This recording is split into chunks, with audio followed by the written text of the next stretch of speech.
Greetings and welcome to the zoo of Kipling, Békevár. In this video I will create a habitat for the Wolverine. As you can see, I actually have a very basic habitat here for my existing animals, but I will recreate it with null barrier using building elements. I have already created a habitat for the Wolverine in my Kolari Lappi zoo as a natural habitat, but that video is in Hungarian, although it has English subtitles. If you're interested, you can find it here.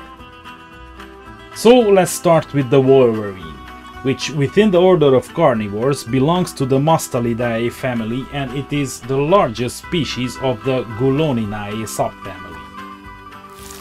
Even within the mustelid family, only the sea otter, the giant otter and the African clawless otter are larger, although the European badger can also approach their size, especially in autumn. Its scientific name is Gulo, and it is not only the type species of the genus Gulo, but also the only species. Its Latin name, Gulo, means glutton.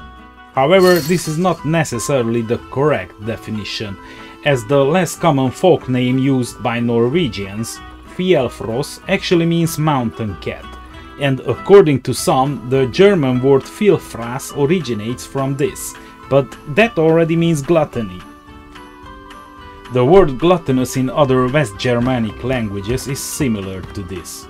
In Norwegian and Norwegian-related Northern European languages, its name is Jerv, or similar. In Finnish, however, the name is Ahma, which is an abbreviation of the word Ahmati, and this and the Estonian ah also means gluttony. In Slavic languages, Wolverine appears in some form of its Russian name, which is Rozsomaka, Rosomak in Czech and Polish, for example, which in turn seems to originate from the Finnish word rosomaka, which means fat belly. In Hungarian it's called Rozsomák, but it's also called Torkosborz, meaning gluttonous badger. In Romanian it's Glouton, and in English it's also called Glutton. Carcajou in Canadian French, Glouton in European French, and Carcajou in the language of the North American Innu people. I have said its name in these languages because its distribution area is huge. It can be found almost everywhere in the northernmost parts of the northern hemisphere, in tundra and taiga climates between 300 and 2400 meters above sea level. In Europe, in Scandinavia and the northern parts of Eastern Europe, also in Northern Asia and North America. In the Americas this means Alaska and northern Canada, but wolverines have been reported at the North Falls in Washington state, in the northwest right around the Canada-US border, and wolverines have been seen further south in California in the Sierra Nevada mountains.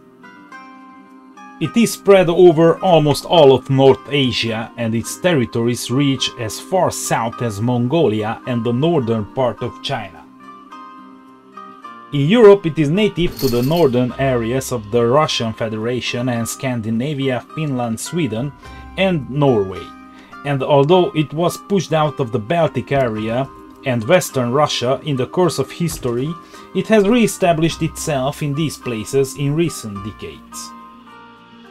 It was also found as south as Hungary for a short time, as some specimens brought by a group of tourists escaped in Balatonvilagos in the summer of 2007. Funny news aside, Wolverine fossils have been found in 8 Hungarian caves so far, and those were probably not brought in by tourists.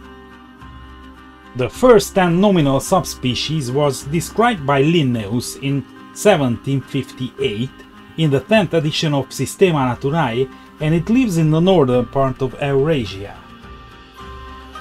The second is Gulo luscus, and it was also described by Linnaeus. This subspecies lives in North America. Everyone recognizes these two subspecies.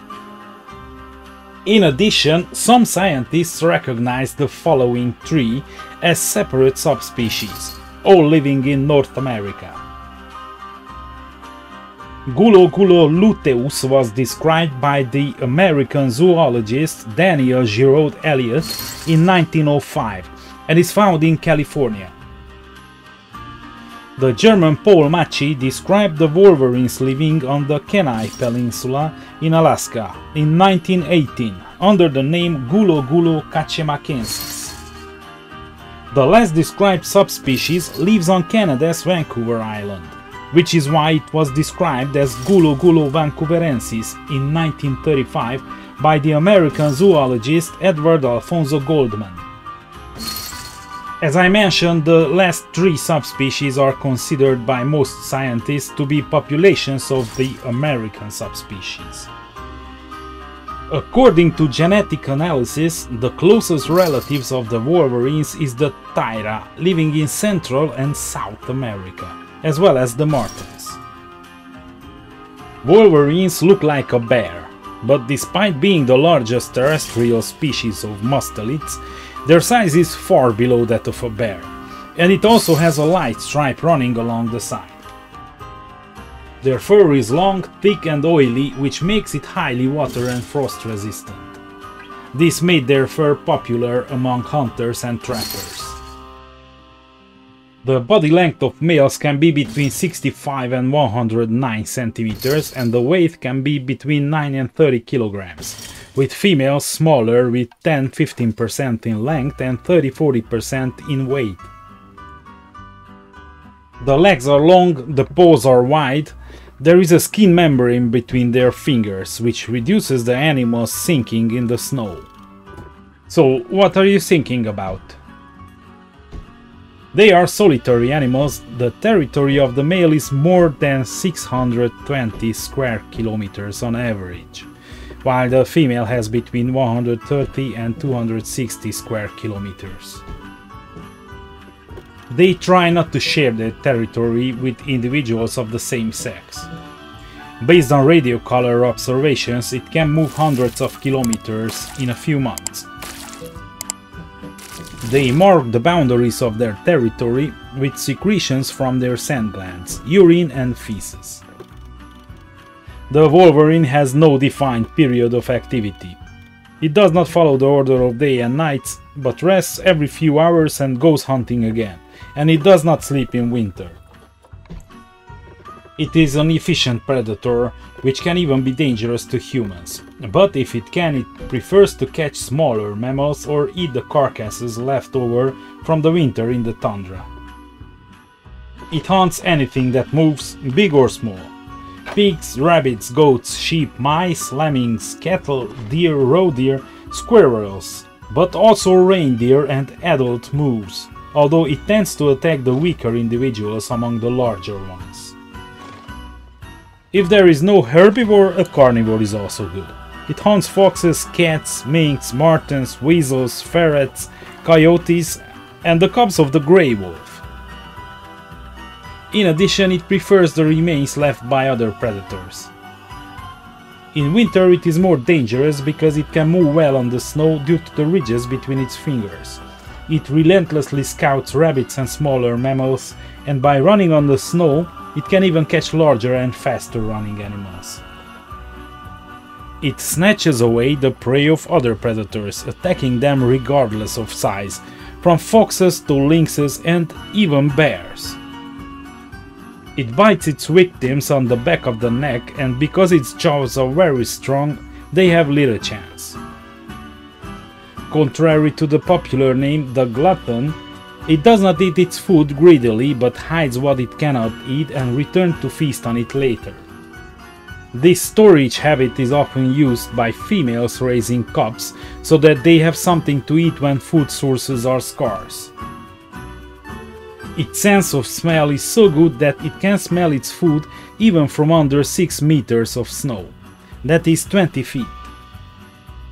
The breeding season of wolverines is in May, which is when the honeymoon period takes place.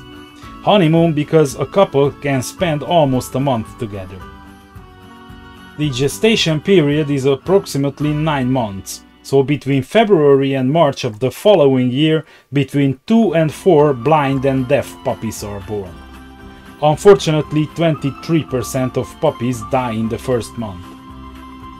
They open their eyes at 4 weeks and suckle until they are 10 weeks old, after which the female feeds them with pre-chewed food. They reach their adult size at the age of 3 months, but stay with their mother for 2 years, while they reach sexual maturity at the age of 3, and their lifespan can be 18 years, although individuals in the wild live only between 8 and 10 years. Their natural enemies are wolves, but it also includes bears, such as brown bears and American black bears, cougars and golden eagles, but they tend to catch younger individuals. The experienced Wolverine can be a tough bite for any of them despite the size difference. Its worst enemies are wolves, and usually when wolves settle in an area, the Wolverine leaves that territory. Usually in such cases the wolves do not even tolerate the presence of the Wolverine and start hunting it. Considering that the wolf cubs are not safe because of it, this is an understandable behavior on the part of the wolves. Wolverines used to be found in vast areas, including Poland and Lithuania, but they were exterminated by humans, reducing both their numbers and their range. Nowadays it is still hunted and poisoned to protect domestic animals, although there are places where it is protected. For example, it enjoys full protection in Finland, and its breeding program is also led by a Finnish specialist, in which individuals from shelters in the Scandinavian countries are used to maintain the genetic diversity of zoo population. The population density is low and the reproduction rate is also low, so the populations cannot grow quickly in Europe, but their situation is better in Alaska and Canada. Its exact population number is unknown, however, due to its vast distribution area, it is in the least concerned category. In the stories and mythology of the indigenous Innu people of North America, there is also a Wolverine called Quaquacheo who created the world of the Innu people. When the world was formed, Quaquacheo built a big boat, similar to Noah's Ark, and loaded it with all the animal species, and then there was a great flood. Quaquacheo then commissioned a mink to dive down and bring up some mud and rock from the bottom, then mix them together to form an island, which is the present world for the Innu people. There are also not so positive stories about Quaquacheo. Other northern indigenous peoples, including Inuits, describe the Wolverine as a trickster called Lox, and his role is not so positive. Personally, I definitely find the Noah's Ark story in the mythology of a North American First People interesting. Wolverines can be found in the coats of arms of many cities, and at the same time they are the mascots of many sports teams and organizations. And for example, the state of Michigan is called Wolverine State, while the University of Michigan also has Wolverine as its mascot. This despite the fact that only a single Wolverine has been seen in the entire state in the last 200 years. Perhaps the best known Wolverine so far was still the Marvel hero Wolverine, James Logan Howlett. There are roughly 70 Wolverines in European zoos, which means that it is not a very common zoo species. If you like the video, give me a like and share it with others. Be sure to subscribe, and if you have anything to add, write it in the comments here or on my Discord. Thank you for watching, and I wish you an awesome day.